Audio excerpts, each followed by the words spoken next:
So I just want to say thanks for everyone for being here. And I'm so excited that we have a special guest to join us today, Frances Bula.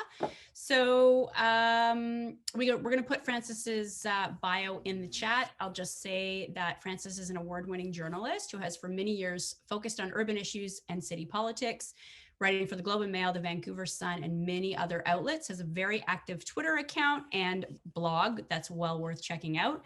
Frances is also a teacher and has been educating students on journalism at both Langara and UBC for many years. I'm going to start. We've got Frances with us for like a hard stop hour. She's got a, what do you have to report your story, turn your story in at 3 o'clock today. So we've got a hard hour with Frances. We're going to keep it tight. So I'm going to start by asking Frances some questions.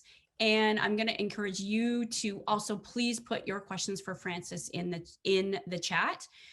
Again, Frances's focus is on urban issues. So we're going to kind of take those questions that are digging into more sort of city politics issues, and but of course with a provincial perspective. So today we're talking about what's at stake in the BC election, and I guess we'll say what's at stake for cities really in the BC election. But I wanted to start just to kind of get a sense, Frances, with you for in the moment, as a reporter, how are you adapting to the challenges of covering politics and city issues during a pandemic? Is it harder to get access to leaders, sources? Is there anything being missed by the limited scrums, missing the hallway conversations, and basically just people being super overwhelmed right now? I mean, in some ways it's not that different for me because I've been freelancer working from home since 2008. So I've been working at my kitchen table a lot longer than many of you. And I'm very used to that. I'm very used to seeing my editor once every 3 months, connecting by email. Obviously, I got out a lot more before the pandemic. I'm not finding it harder. It was very stressful the first month. I mean, having transit executives and mayors and business owners and various other people hyperventilating literally on the other end of the line. Like, I felt very stressed out by the end of the day because they were all sort of in shock. And we're kind of, just free associating on some of the phone calls that I was on. And you felt a bit like a shock absorber or something like that. I found that by the end of, the day, by 5 o'clock, I was just completely wrung out. In terms of, the daily contact, I am missing that. There's one counselor in particular who's very reluctant to talk to the media. So the only way you can normally get a comment from her is if you're in the council chamber and you kind of go up to her during the break. And also, when I go to City Hall meetings, it's a chance to maybe chat with some people in the hallways and things like that. Yeah, so those are kind of the differences in my day. So some, but not for others, those of us that just completely revamped how we do working from home. But that's interesting. Like, you were dealing with these people that were going through the height of the panic and the shock and having to chat with them. So that would have been very, very stressful, I'm sure. It was because they were just in the early weeks. They were just so bewildered themselves or just coping with, I talked to a number of developers too, and just watching their empires collapse or having to lay off 1,100 people in a single day or whatever, and people dealing with the transit system, what was happening with that. I mean, it was just very raw at certain moments. Yeah. Thank you, Frances. So just a quick question before we dive into bigger P politics questions. The BC NDP messaging guide was leaked last week and has been criticized as an us versus them document. Did you think was that embarrassing for the NDP? Is this an unusual leak? And also, more importantly, as someone who digs into the nuances of issues, how do you cut through political messaging in your reporting? Well, that's a lot of questions all at Yeah. once there. So that wasn't that unusual. That was very much Glenn Clark's messaging in his, successful '96 election. They're with the banks and we're with you kind of thing. It's a message that the NDP have used somewhat successfully in the past, and I think it's being used as well in the States these days. So that's not unusual. Every political party has its messaging, of some kind or another. The Liberals, if we got theirs, it would be, the NDP are terrible managers, and when we come out of this, we're going to need to have a strong economy, and who's best to do it? They're just going to give all your money away to, like social workers or something like that. I mean, I'm exaggerating, obviously, but so that wasn't too surprising. You get those kind of leaks. I don't know. It just seemed part of the normal campaign thing to me. I have to say, I find I'm a person who I sort of like the excitement of campaigns, and at the same time, they really drive me crazy because there becomes this incredible focus on small things that aren't really that new, but suddenly they become new. That the Conservative Party does not support gay marriage. The NDP favor, higher wages for, the minimum wage or whatever. It's something or another that suddenly it's as though everyone is shocked that they discovered it. And you're thinking, really? You didn't know this before?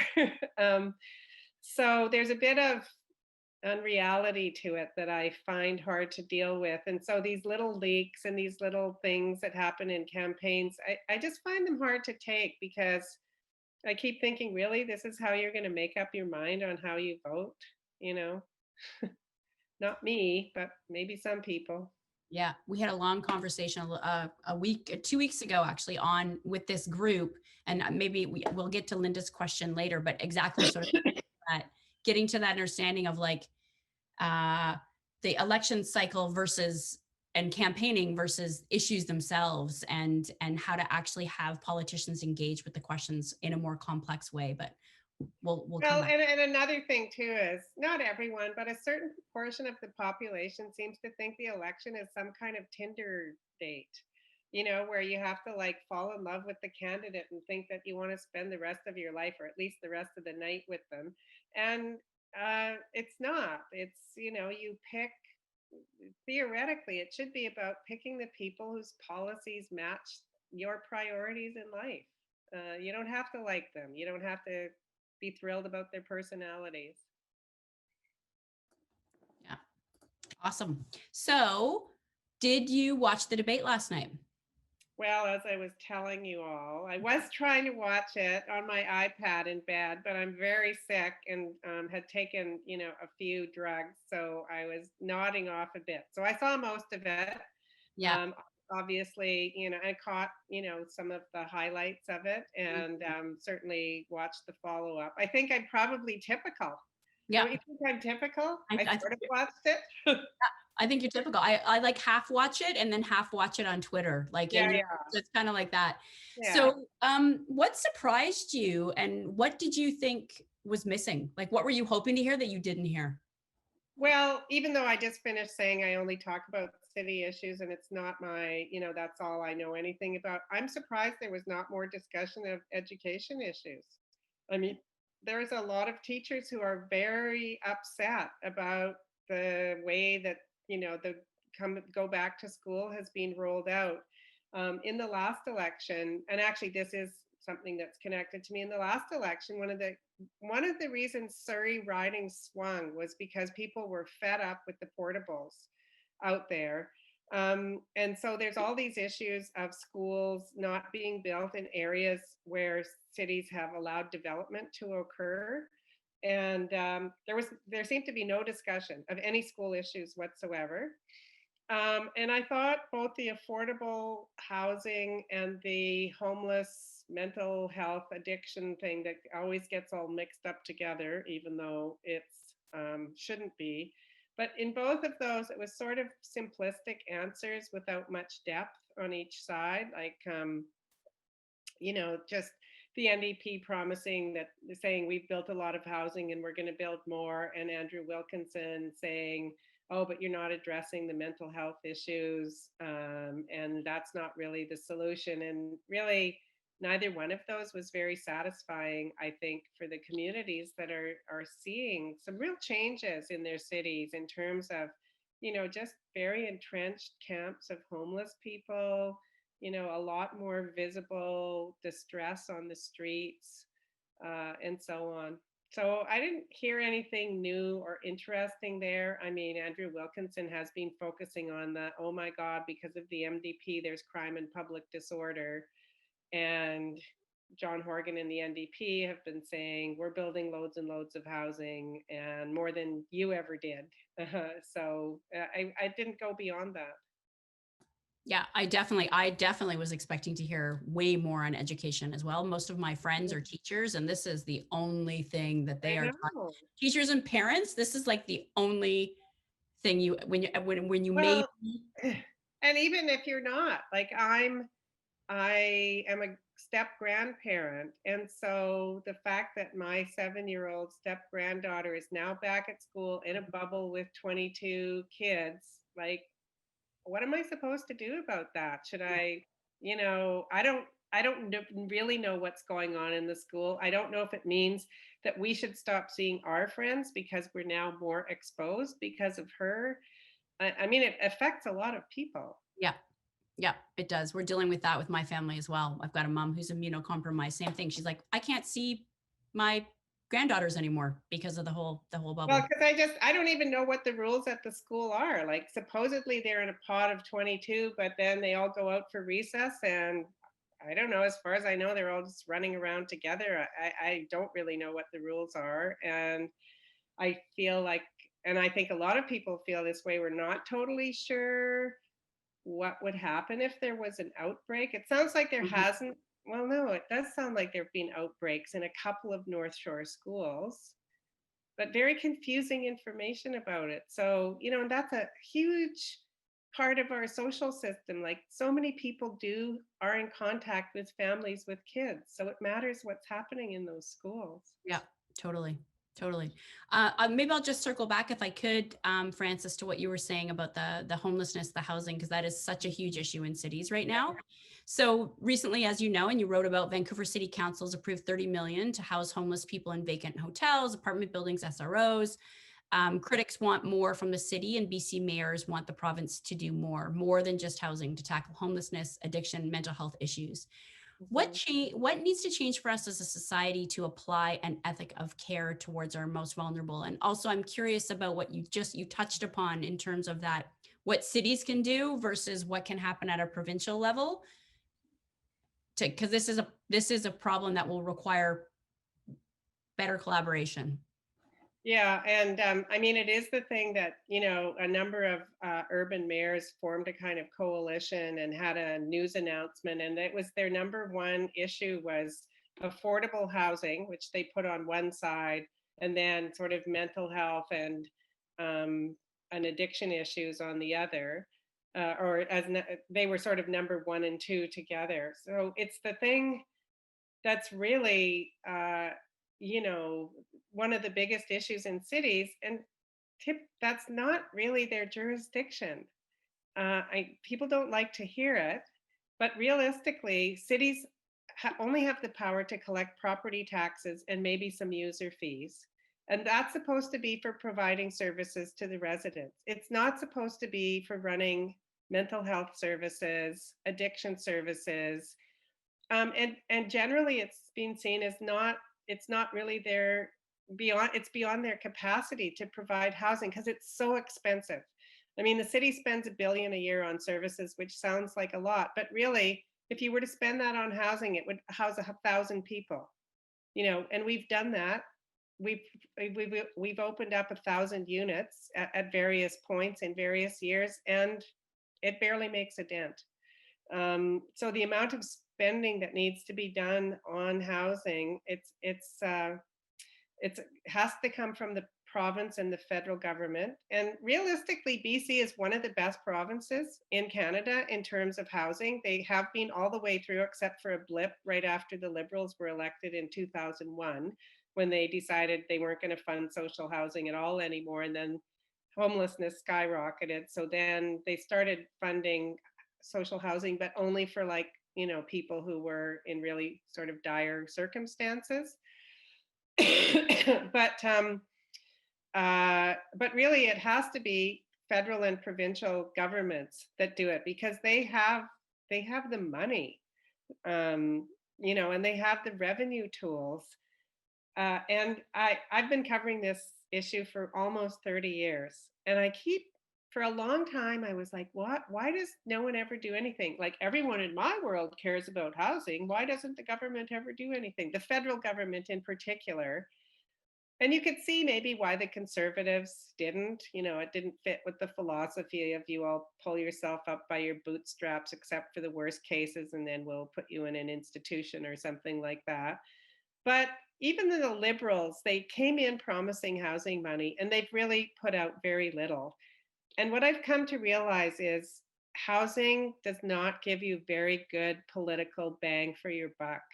You know, if you put $1 billion or so into a transit system, millions of people use it every year. Every year, they are reminded that the federal government put money into it. You have, you know, literally billions of happy commuters.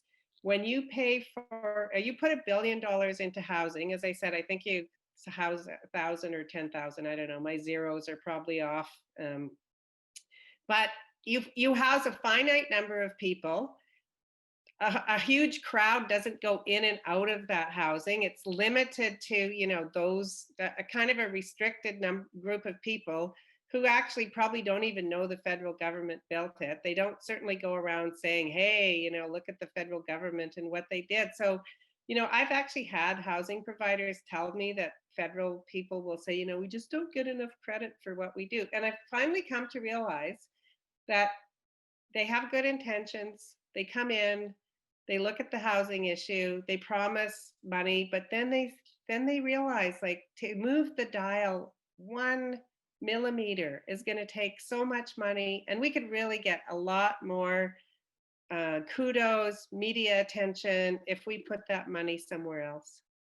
Yeah, that is the final conclusion on it all. Yeah, that is extremely depressing. I saw something on Twitter yesterday. I hope it's right. I'm scared to ever quote anything from Twitter, but it was someone saying we can't even talk about the housing, affordable housing issue until you look at this graph, and it's basically. Oh, I retweeted that one. That's right. Yeah. Okay, so I saw it on your Twitter feed, where it was like this giant cliff of federal dollars of investment in housing from like the 70s or whatever it was I think it went till 2010.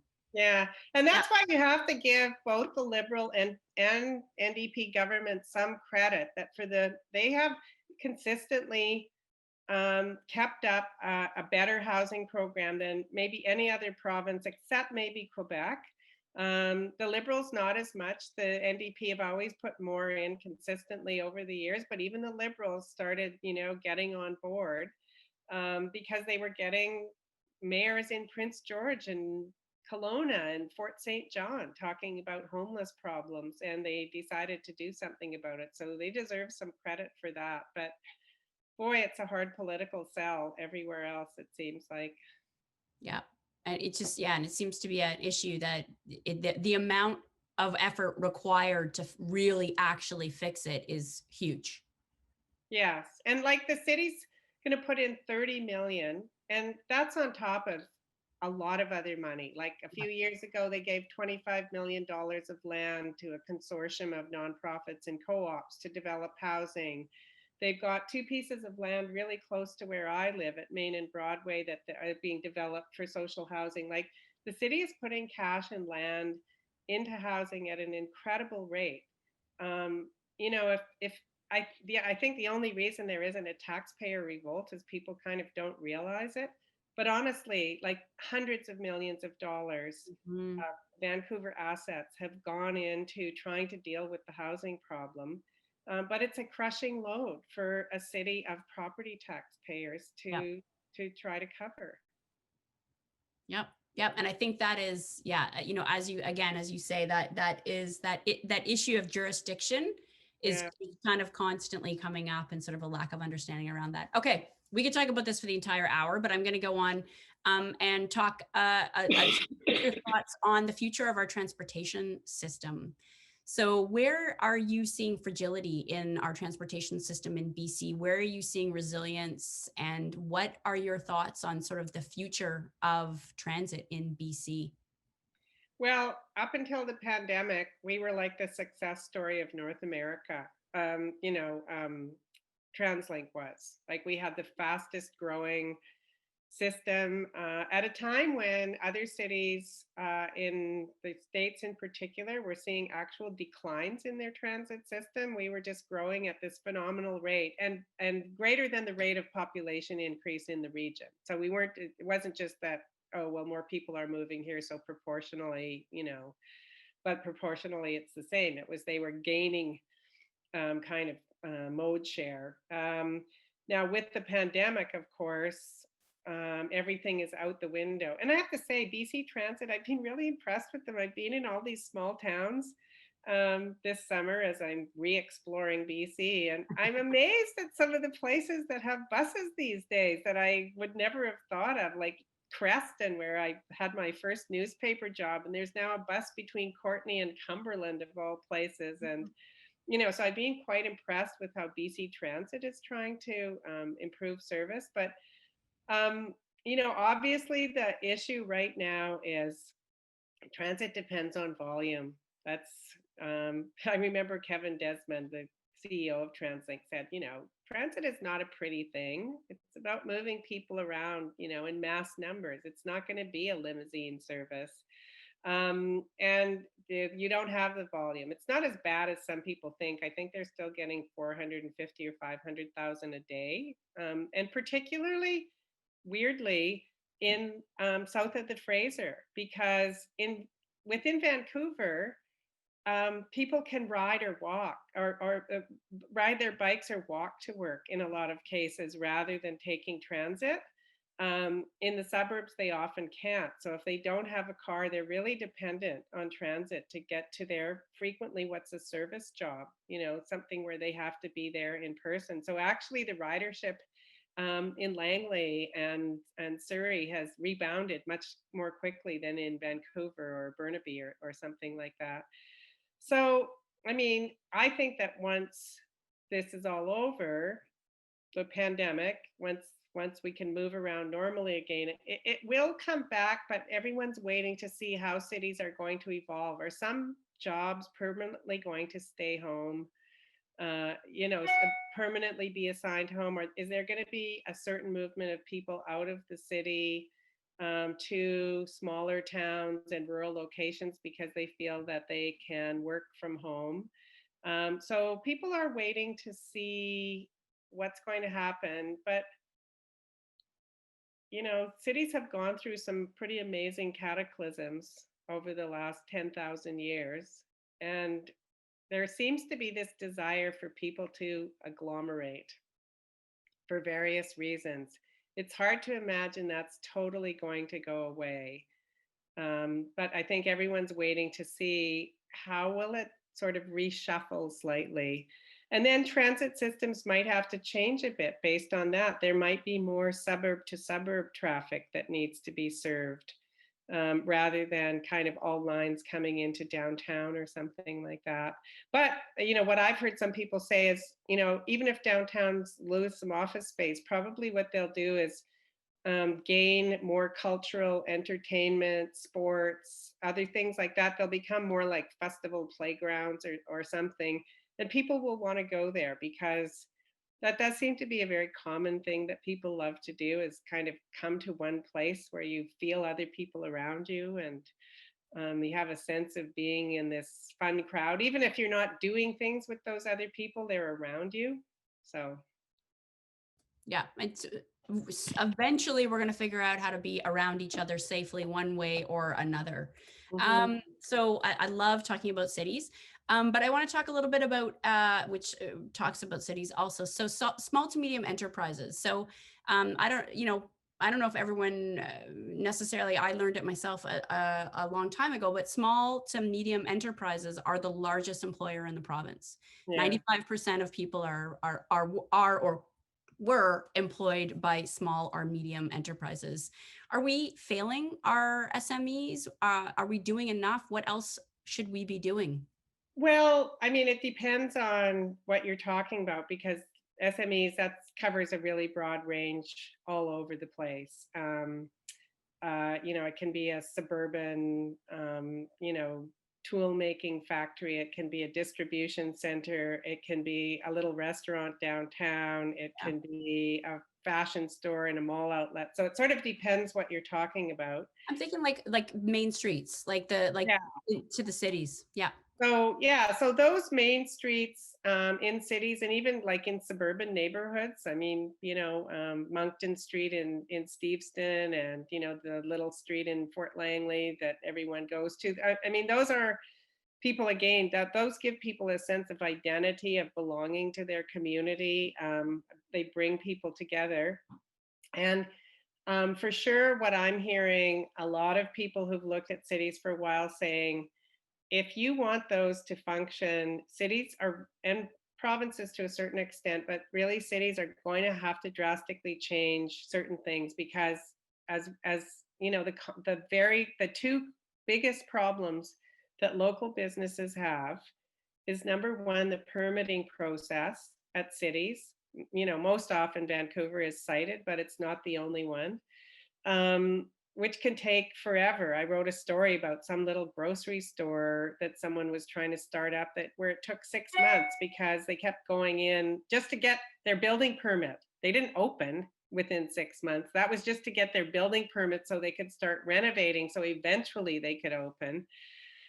Because someone was just like, well, I don't know, it doesn't feel like a grocery store to me. And they'd be like, okay, give me a list of what you need. Well, we don't really have a list. It just doesn't feel like a grocery store to me. So come back with another plan. So I hear that kind of thing constantly with people, how long it took to go through and the pickiness over little things and so on. And it's costing people thousands of dollars. They're paying leases, they're keeping staff on hold and all the rest of it. And then the other one is the property tax situation that is prevalent in a number of cities where, there's a lot of development. So if you have a little one-story shop on Robson Street, that land will be taxed according to what the zoning is. And if the zoning allows a 30-story condo above it, then the land value will reflect that, and the person with the one-story shop pays the taxes on as though that future building existed. So it's really crushing a lot of businesses as a result, because they're paying this. And not only do they pay taxes as though the building is above this heightened land value, but they pay commercial taxes, which are approximately 4 times the rate of residential taxes. So people in BC mayors in BC have been begging for some relief on that and saying, even if you could just do a split assessment and make the imaginary space residential, so they are only paying residential taxes on imaginary residential space instead of taxing it at the commercial rate. Like that's what they've been reduced to. You would think they'd be arguing, could you just tax it as a one-story shop? Which is what it is right now. So those two things, people are saying if they don't fix those, there are businesses that are going to die during the pandemic, up to 30%. So that's going to happen. Everyone's saying it. There's nothing you can do to save every last business. But if you want people to come back, if you want those entrepreneurs to come back and their financial investors to come back, they're going to have a better system to help to ensure that businesses can start up more easily without going through a year or 2 years of haggling over a permit and paying $10,000 to have 10 chairs out on a patio and things like that. So yeah, Yeah, we talk a lot in this group about the concept of antifragility, which is the difference between antifragility and resilient is with when you're anti-fragile, you build back better. So these things that you're talking about the fact that, okay, we may lose 30%, maybe there's not a ton we can do. I'm sure there's probably some things, but we're going to lose some regardless. If we're Yeah. coming back with stronger systems in place to be able to rebuild faster, that'll Mhm. have better outcomes for everyone. So that's super interesting. I'm seeing some Yeah. questions starting to roll in. I wanted to ask you before we get it too far into everybody else's Sorry, I'm questions. just trying to get out of this like super shiny reflection Oh, thing that's nice. going on Nice. here. The sun is out. That's nice. Yeah. What do you think are the biggest issues facing the province at the moment? Super high level. I mean, getting through the pandemic, number one. Yep. Um, and I would say I haven't heard people talk about this too much, but BC has really been on a path of trying to diversify its economy by selling more to Asia and particularly China for the last 30 years. Canada's relationship with China, everyone's relationship with China, is getting a lot worse. So, what is the plan for that? Because, we always took great pride in the fact that we were not as reliant on the American economy as the other provinces. So, what happens now? Those are my two. Those are your two big questions. And I is mean, anybody? there's always the same ones: the health and education Yeah, budget, uh, you know, um, what to do about what resources. to do. Um, I just feel like it's not even any point naming them because they're so perennial. Resources, Mhm. energy questions that are confronting us. Yeah. Yeah, I do. I think that I haven't heard anyone talking about that. And I do. I've heard a lot of people talk about that in relation to the United States, the sort of relationship with China and the risk there, but Mhm. not really hearing a lot about that in the Canadian. Well, we've been very tied to China in a number of ways, not only trade, but, high immigration from there. We've invited investment from China. We have a significant number of investors and permanent residents and citizens from China. So, what happens to all of that? It's a great question. Okay, I'm going to take a question from Chris Yakimov, which is related to a question that we were thinking. So Chris asks, what is the biggest risk in this election and a possible change in government to BC's capacity to continue its ongoing response to COVID-19? Are there any large directional changes implied in a government change? Mm, I mean, although everyone is talking about how well the NDP managed it and so on. I'm not sure that a liberal government would be that different. I see most of the governments across the country, whatever their stripe, being fairly responsible. There's been a bit of criticism about Doug Ford in Ontario recently, but for a large part of it, he was seen as handling it fairly well and being fairly empathetic. And I don't see this government as being, or the current Liberal Party as being a bunch of crazies who'd come in and say, "Oh, we don't believe in this mask thing. Forget that." Thank um, God. yeah, so I'm not sure that there would be a big change. I think that it might be that the NDP are a bit more attuned to issues of renters, of people, lower income people losing their jobs, and the Liberals might be a bit more attuned to small business. Um, so that could be a difference. And the leader of the Greens talked a lot last night about the need to continue to work in a sort of a nonpartisan, a cross-party way. Do you think that there'll be a shift in that if there's any majority government, or do you feel like they're going to continue to act in a when the time is right, when it was needed in a cross-party way?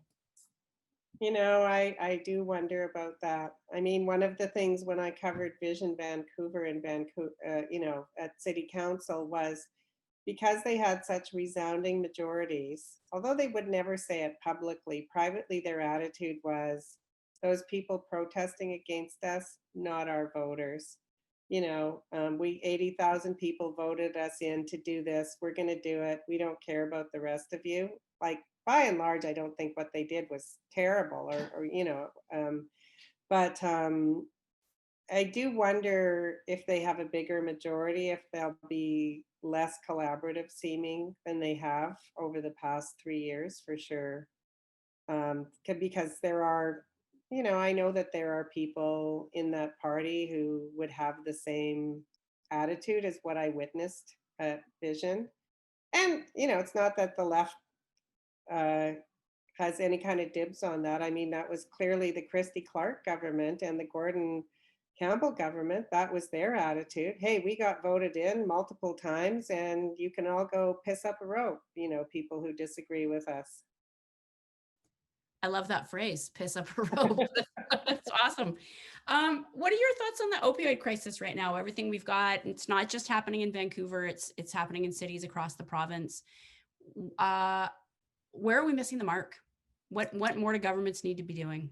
I wish I knew more about this. I haven't been covering it the way I used to. I did used to spend like half my time in the Downtown Eastside, and I don't do that anymore. There's someone else at the Globe who covers it really extensively. And this is not confined to BC. I mean, I just retweeted something from San Francisco about how they've also had 4 times the number of overdose deaths as COVID deaths in that city. West Virginia has had it's just, there's a scourge of drug deaths there, places like that. It's really complex. And I haven't seen anyone in North America deal with it really well because there's so many intersecting things. And you have to understand, why do people become addicted to drugs, and what keeps them addicted? And there's so many issues involved in that. I mean, I think every one of us must have someone in our families who has some kind of substance issue. I know our family certainly does. We warn our children about it. And there are so many factors that go into that. A genetic predisposition, kind of depression stemming from childhood issues, a particular, getting to your 40s and feeling like you're a loser in life. I mean, there's just so many issues involved. And then now there's brain injury problems, which I'm hearing a lot about as people keep getting revived over and over again with Narcan. I think it just takes such a multifaceted approach, and we're just picking at it in little ways, like, oh, a few, housing units here that are supported, and some Narcan over there, and this little initiative here, and so on. And it just seems so uncoordinated and patchwork. It's hard to imagine we're going to solve anything the way things are going right now, the way things are being handled right now.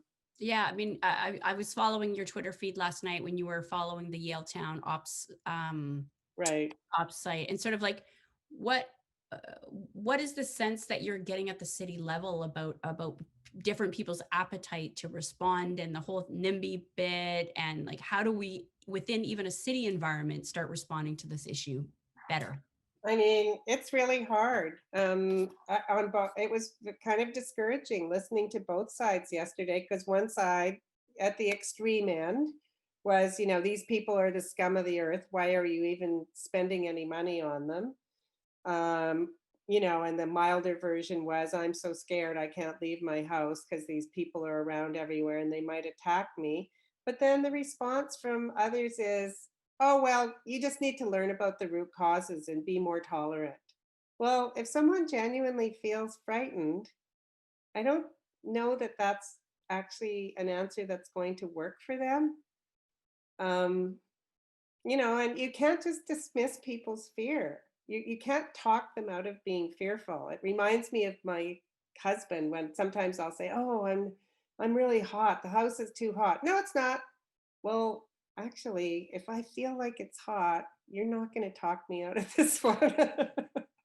Yeah. um, so someone needs to figure out how to have a better dialogue, because there is a whole group of people who are like, that these people are really troubled. They need the maximum help we can give them. Actually, having an ops center will, probably make things better in your area, because there'll be some place for people to go other than the streets. And then you have genuinely fearful people who do not have the time to go out and get to know every homeless people in their neighborhood, a Mm. person in their neighborhood. And there has to be some way of having a dialogue without just saying, "You're a mushy liberal, you're an evil NIMBY, whatever." Yeah. Um, and it's really hard, and I haven't seen too many people trying to bridge that so far. I think a few of the counselors are working on it, Hmm. um, but I don't envy them. I'm glad I'm not on council voting on that. Yeah, it's tough. Yeah. It's tough times with inequality piling up on top of all of these issues. So Mhm. this isn't your beat, but I think none of us can ignore that sort of the biggest gaffe that happened last night. I don't know if you were Yeah. awake for it. Of course, was the questions around racism and systemic Yeah. racism in the province. And with three white people standing up there on the stage giving two not great, one pretty good response to the question. Paula says, what is a concrete step that the three parties can take to address racism and sexism in party leadership? And I would even push that further and say in representation, just in political representation in the province. Well, the NDP has a formal policy, and it's producing results. In terms of representation, I know people weren't very happy about the Anita McPhee, Nathan Cullen situation, but by and large, their policy seems to have been in effect in a number of ridings. So they have done that. The whole issue of trying to change the culture of a party or a government or a province is difficult. I've studied a book called Men and Women of the Organization that talked about, when women were sort of minorities in organizations and what that meant. And what they found was that until a minority group was about 25% of the total representation, they were treated as tokens, like, you're here representing all Chinese people, or you're here representing all women. So you have to get that representation in there for sure, and at all levels. Like, it's no good if it's only at the lower level, and then the upper levels aren't like that. But there also has to be a way, like, those people have to feel comfortable expressing their point of view, because one of the things I've seen in organizations I've been in is that managers, sort of trying to respond to social pressure, do start appointing people from the minority group, whether it's women, people of color, whatever. But they appoint the people who will act the most like old white men that they can find, you know. So the women who get appointed end up acting just like the other men. There have been believe there have been reports saying that Black police officers in American cities are often just as aggressive, and sometimes have as many assaults on their records as white, because they're trying to fit into that culture. So even representation isn't necessarily going to help. And by the way, I find it really funny that it's two white people here discussing this, because I feel like I don't know how to answer some of these Yeah. questions. I mean, I know in some ways, because I was a woman fighting to have more equal representation and better representation of women in newsrooms in the 90s. So I sort of, I hear echoes of that with the new uh, you know, concerns about representation of other groups. But I feel like, in a way, I don't know how I would have answered that question that was asked. I feel like I don't have a good answer. And I feel like every time a white person gives an answer, it's not the right one. And I'm still waiting to hear what the right one is. So that's a very muddled answer there. But, It's just getting back to municipal politics, what I've found is the best mechanism for getting diverse candidates on Mhm. municipal councils. They have to be part of a party that deliberately chooses them. If you just leave it up to random voters, it seems like the white people always get elected. That's what happened in Vancouver. But if a winning party comes in and they have a very diverse slate, that ensures diversity on council. So that's what happened with Vision. They always had strong Chinese representation, and therefore there were a lot of Chinese counselors, Chinese Canadian counselors. When in the last election, no party really dominated, and the voters were sort of all over the place, and it ended up being all white people. And we've got a comment here from Kim recommending that we all work towards addressing our racism by reading Layla Saad's book, Me and White Supremacy. Maybe that will help some of us, me included, come up with better answers to these kind of questions and figure out how to be more proactive. Bringing it back to sort of journalism. So we've got a question from Linda who says, how might journalists enable politicians to talk about uncertainty, especially in the context of complex social challenges? So I think that we sort of touched that a little bit at the beginning, but just sort of, you were saying how campaigns become the soundbite, they become the shortest, the issues, The meme, yeah. yeah. How do we work together with politicians, journalism, politicians, media, to be able to delve into the complexity? Well, campaigns aren't the answer. I agree with Iona Campagnolo from years ago, or was it Kim Campbell? I can't remember which one, who said, there are people who can't even program their VCR who want us to explain constitutional reform. So the campaign is not the place to do that, and we shouldn't necessarily expect it. But that's a really good question because it is difficult. Um, a lot Encouraging complexity means not jumping on gotcha moments, and it means allowing people the time to give complex answers, the time and space. As long as they really are giving a complex answer and not just trying to, drown you in baffle gab or in abstractions. But if they appear willing to engage in a genuine conversation about the difficulties of a particular issue, that would be great. Longer interviews like that. Um, and directed by, done by someone who can take them off their track if they need to, who can bring up the questions that the general public might have.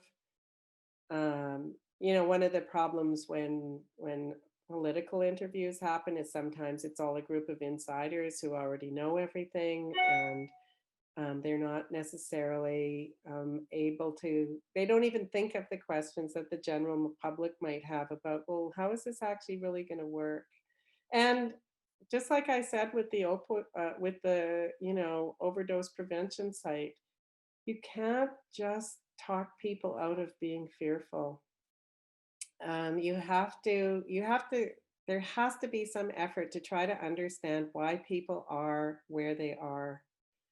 And I'm afraid we see it really badly in the States where it's so polarized, and there's just,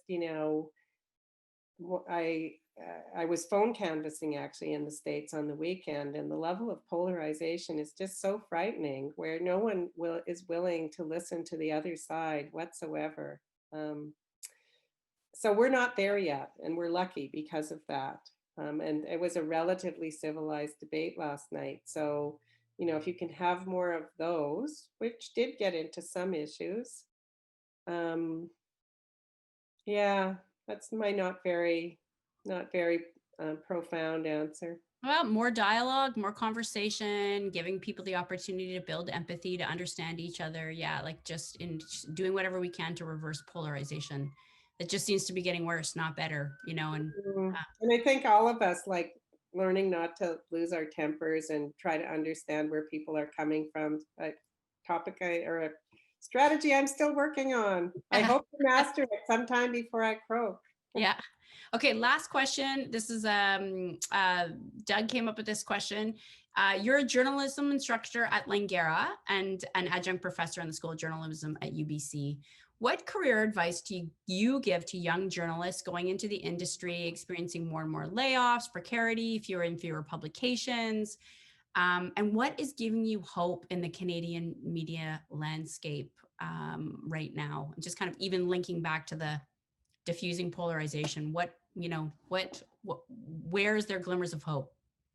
So, up until the pandemic, actually, things were better than they had been for quite a while. Like, I was getting students who were being hired right out of school.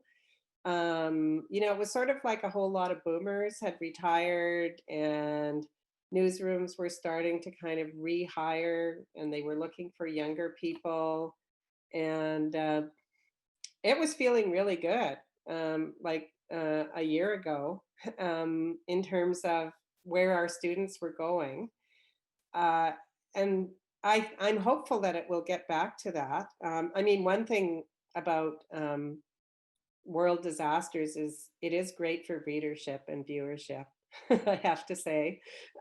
um, um, it doesn't mean more money. People need to pay their subscriptions for us to make more money. But it does demonstrate how much people feel that they need news in times of crisis. Um, so I'm not sure what's going to happen next, but there have been a lot of creative things happening in media. Yes, big mainstream daily newspapers like the Vancouver Sun that I used to work for, they have been decimated, and literally, no, more than decimated. What's when you lose 9/10 instead of 1/10? It's that. Yeah. Um, but there are, all kinds of new operations starting up that are figuring out ways to fund themselves. More media outlets are now relying on subscriptions, and they're not so reliant on advertising. I think we're seeing that the social media outlets that people thought were free news, that may change in the future.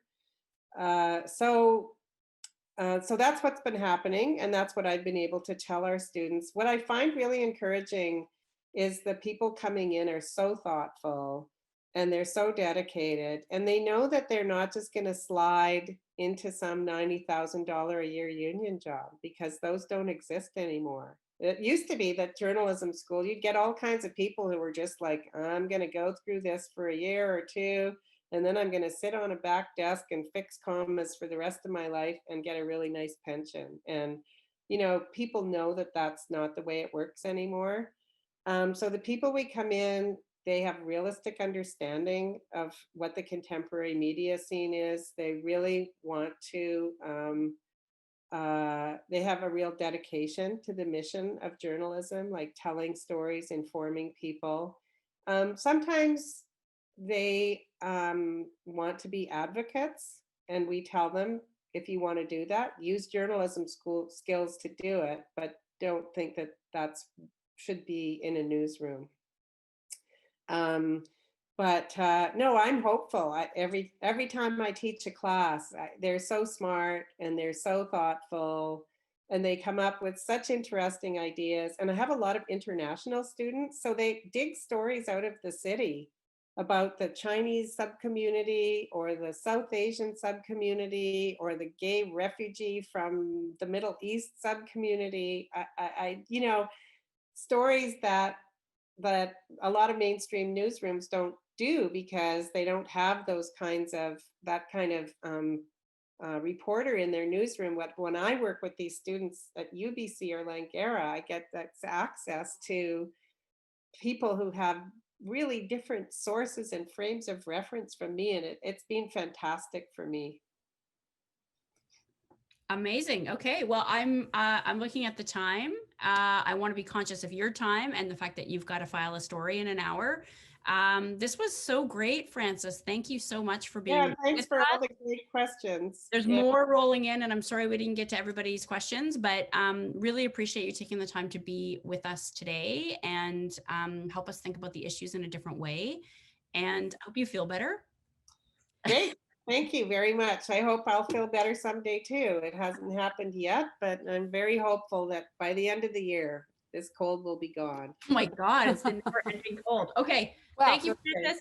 let me just jump in and just say thank you to both of you. Appreciate it, Frances, and really, really enjoyed the conversation. Thank you, Janet, for a fantastic job hosting.